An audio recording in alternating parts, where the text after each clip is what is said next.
Namaste. I'm Reverend Wendy Craig-Purcell here at the Unity Center in beautiful San Diego. You know, we are always searching for ways to live the example of our teachings in order to improve our world. One of the ways we accomplish this is with Partners Fair Trade Boutique, our store here at the Unity Center campus. You'll find many unique items from around the world, all ethically sourced through fair trade. So I had put this lesson together, and my practice is always to work ahead and create series and messages, and then as we get closer to the actual Sunday to start looking for music. So I had already put this lesson together called Getting There. And I knew Daniel was going to be with us this morning. I was listening to some of his music and thought, how perfect is that? A song with almost exactly the title of the message that I have, Getting There. And it comes from something, a teachable moment in my life that happened when I was about 15 and a half, 16 years old in the Patrick Henry High School parking lot. It was there that my father took me in our family green Datsun car. This is before they changed the name to Nissan, the old Datsun car, stick shift. Me so excited because I was going to learn how to drive. And as we were sitting there, my father, some of you met him, if you ever think I can be long-winded, I am nothing like my father could be. Whenever you would hear him tell a joke or a story, and then you'd hear him tell that joke or story again, it got longer and longer and longer and longer with every iteration of the joke or the story. But anyway, he was priming me to get ready to start to learn how to drive this car, and there were two teachable moments that stood out to me. One was that he said, when I teach you how to shift gears, I want you to imagine that you have a glass, he said, of glass of milk sitting on the dashboard, and it is filled to the rim.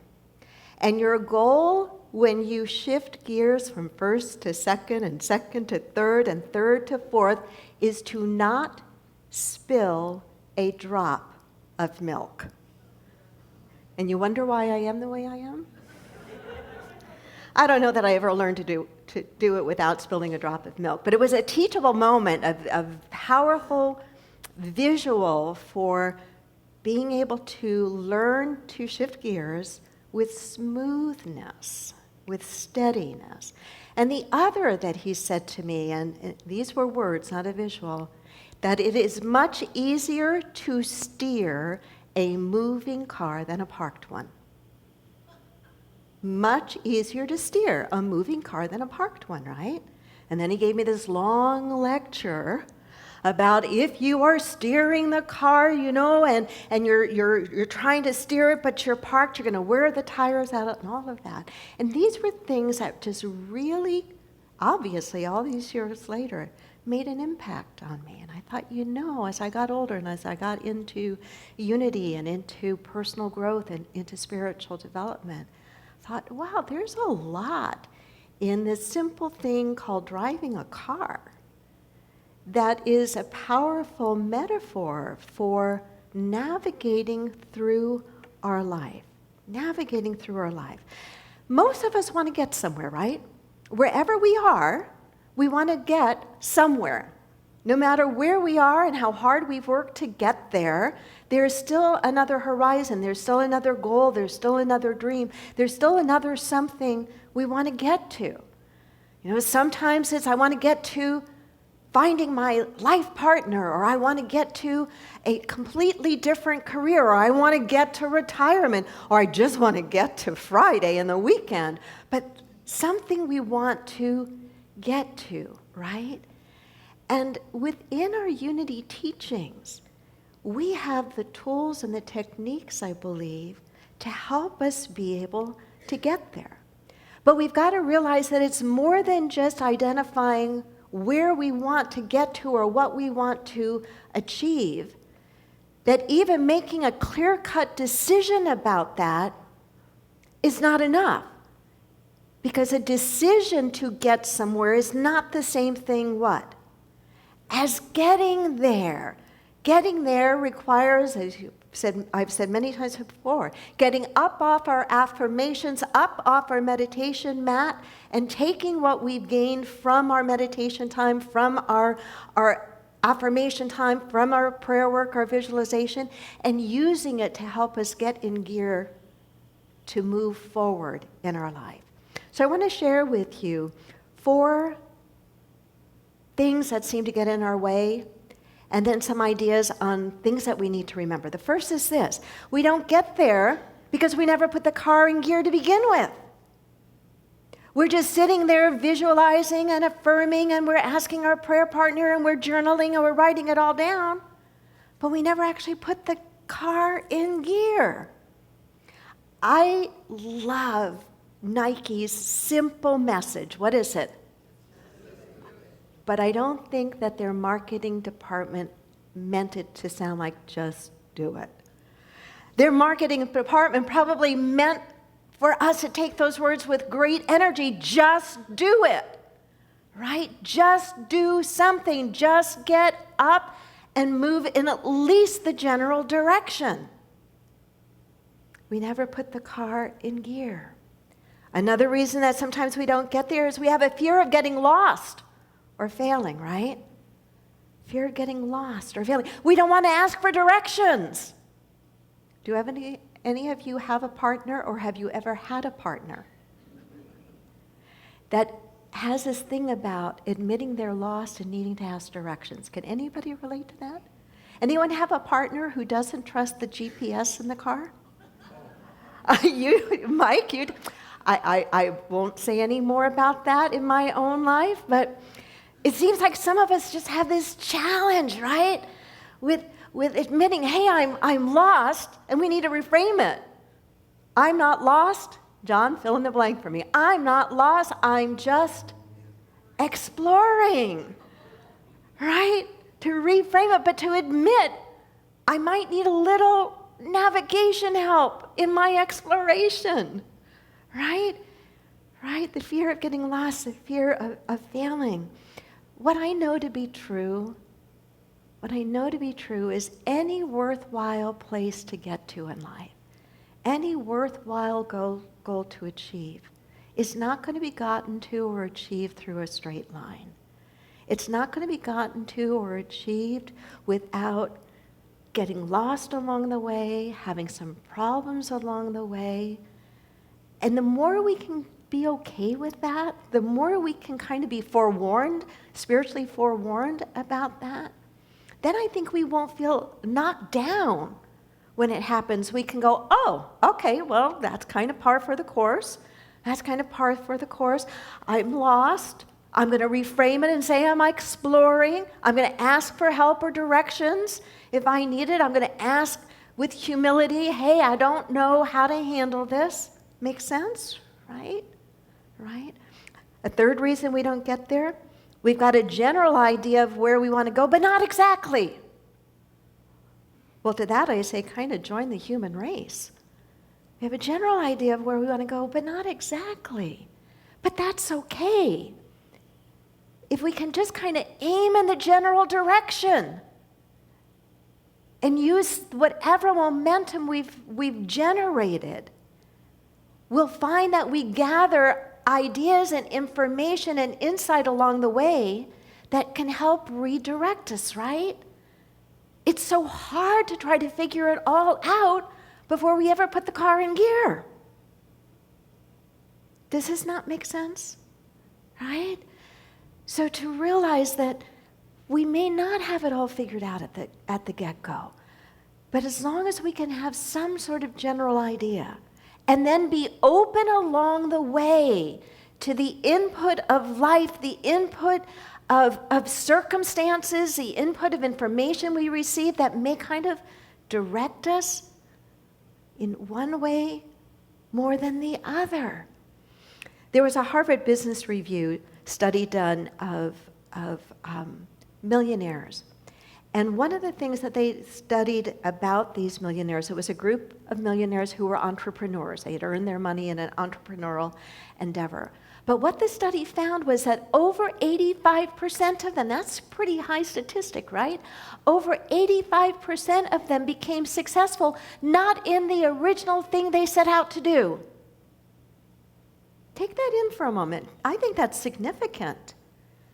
And so what must they have done along the way? They must have been open to reading the signs along the way to kind of make adjustments mid-course. That's really important. That's really important. And a fourth reason we don't get there is the distance might seem too far. Or maybe we feel like there's not even a road to travel on. Did you know that when Henry Ford was developing the Model T, that one of the greatest criticisms that his critics had of why it would not work was because even if he built a car and got people to buy it, that there were no paved roads. That seems legitimate, doesn't it? Would have been really smart for somebody to have gone into the asphalt business at that time. But do you know what Ford's response was? Do you know what it was? They'll build the roads. They'll find a way. They'll find a way, because the idea was so revolutionary, it was so positive, it was exciting, it was new. People could see the potential that it was going to give them.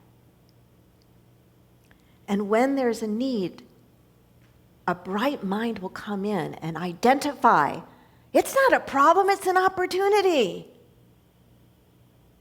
And the roads were built, were they not? Obviously.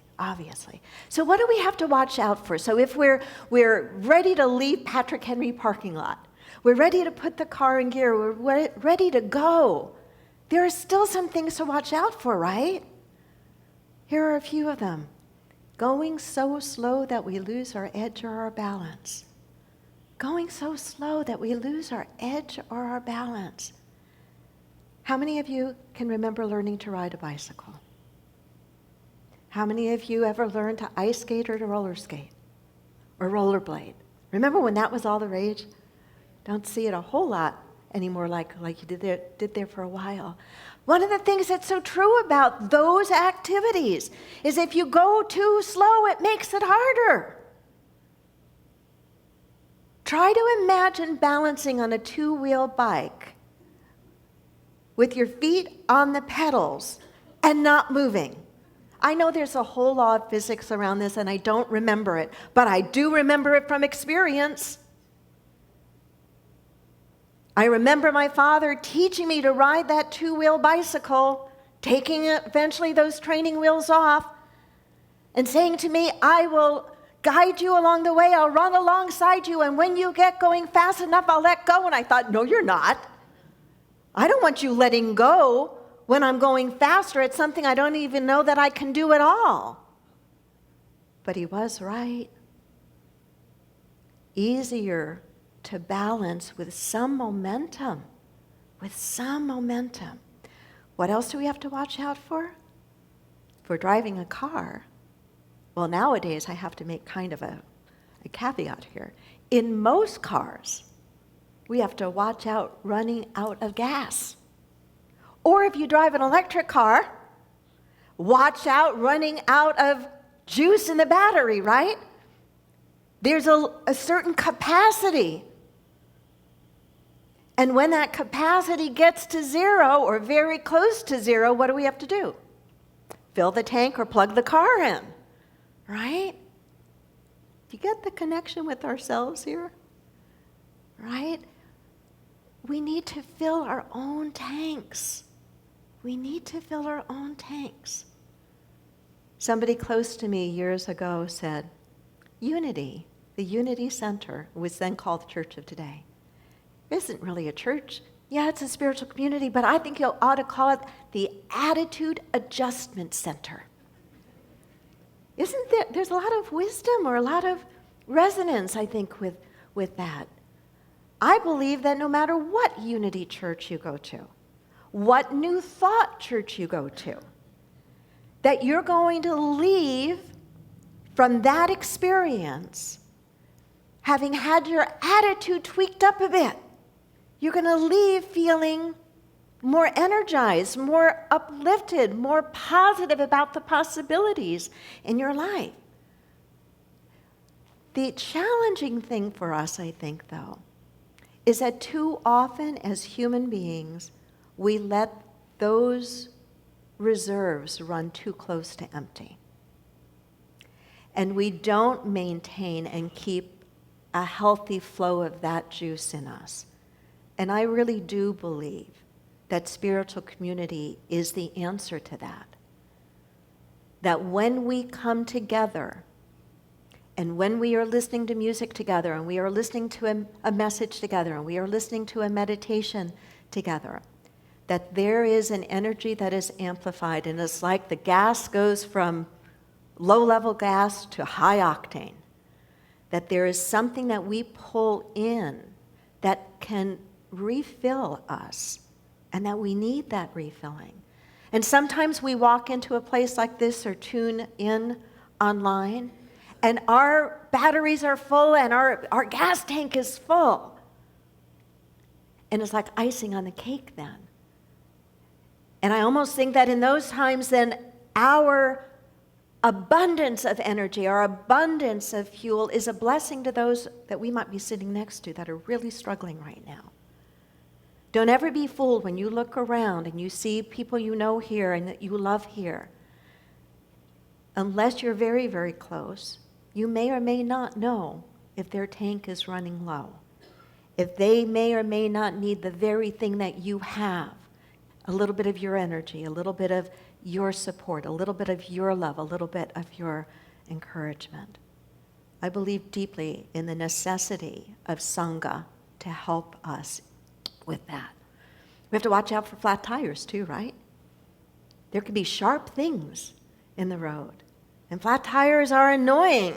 They can be dangerous, I suppose, depending upon where we are when we get that flat tire. But we have to watch out for them. And we have to fill them if they get punctured. And sometimes it seems as if life is puncturing our tire. Life is puncturing our dreams.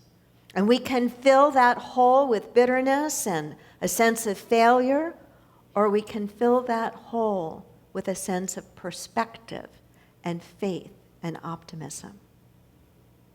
When we're traveling along life's roads, we have to pay attention. Sometimes there are detours, right? Closed roads, blocked roads. I deeply believe that when Spirit plants a dream, a goal in your mind and in your heart, that Spirit also gives you, if you're paying attention, all you need to reach it. I also know that there will be detours and obstacles and stuff, and sometimes it's people, that will be in our way. But I know that there is always a way through it, or around it, or over it, or under it, or you wait a little while and it just dissolves. I remember a minister saying in a church growth workshop many years ago, he was talking about a big dream that he had and how he had 2 strong naysayers on the board. And nothing he did and nothing any of the other board members did could sway these 2 naysayers. And while I don't advocate this, I've never forgotten what he said to a group of ministers listening to him. He said, when you know deep in your heart that this is meant to be, when you absolutely know it, you don't give up on it. Sometimes you just have to wait for them to find their way to heaven. What was he saying? No, he wasn't saying that. He was not saying that. He was not saying that. But sometimes we just have to wait until the problem kind of dissolves, right? That's not an excuse for inaction. It's not an excuse for inaction. Only you know what God has put in your heart and soul. Don't ever let anybody take that out of you. Don't let them take that away. No one deserves that kind of power or influence over you. It's between you and your God. And the very last that I would share that can get in our way of getting there, and we know them well in cities like San Diego and know them even better in places like Los Angeles, are traffic jams. And what is a traffic jam? Besides being very frustrating, right? What is a traffic jam? It's too many people trying to go to the same place on the same road at basically the same time. There is always going to be a lot more competition at the bottom than there is at the middle and at the top. And what that suggests to me is that when we are pursuing what it is that we are here to do and be, that if we can possibly look for a creative way to have it be a little bit different than what everybody else is doing, that we will be that much more successful. We can't just do what everybody else is doing. You weren't put here to do what everybody else is doing it the way they're doing it at the same time they're doing it. You were put here to be you. And you were put here to give your unique gift, your unique perspective, your unique talent, not only to bless your life and those that you hold near and dear, but to be a blessing to the collective as well. I hope wherever it is that you're trying to get to, that you will not give up, and that there is at least one thing that you either have heard me say or that spirit within you has said today, that you go, okay, I'm going to do it. Namaste.